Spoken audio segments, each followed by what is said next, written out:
YS Sharmila గారి నాయకత్వంలో ఈ సభను చూస్తుంటే నాకు విశాఖపట్నంలో ఉన్నట్టు లేదు. హైదరాబాదు నగరంలో తెలంగాణలో నేను నా కార్యకర్తలతో ఏర్పాటు చేసిన సభ ఎంత విజయవంతం అవుతుందో, వేలాది మంది వచ్చి అండగా నిలబడతారో ఇవాళ ఇక్కడ చూస్తుంటే నాకు హైదరాబాదు నగరంలో కాంగ్రెస్ పార్టీ సభను ఏర్పాటు చేసినట్టుగా ఉంది.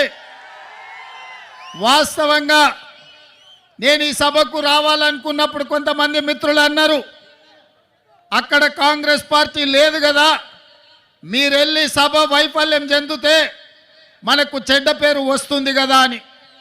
అంటే నేను ఒక మాట చెప్పిన వాళ్లకు, వైఎస్ఆర్ బిడ్డ వైఎస్ఆర్ ఆశయ సాధన కోసం విశాఖ ఉక్కును కాపాడాలనే ఉక్కు సంకల్పం కోసం షర్మిలమ్మ సభ పెడితే తప్పకుండా ఆయన అభిమానులు అందరూ అక్కడికి వస్తారు, అండగా నిలబడతారని నేను వారికి చెప్పిన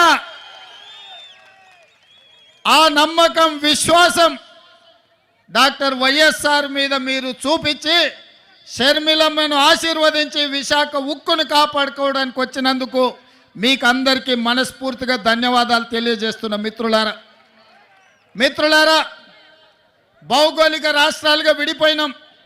ఇక్కడ ఉన్నప్పుడు మనకు ఆంధ్రప్రదేశ్, తెలంగాణ. కానీ మన హక్కుల కోసం, మన ఆస్తులు కొల్లగొట్టడానికి ఢిల్లీ పెత్తందారులు మన మీద దండయాత్ర చేస్తే మనం తెలుగు వాళ్ళం, మనం అన్నదమ్ములం, ఒకరికి ఒకరం అండగా నిలబడి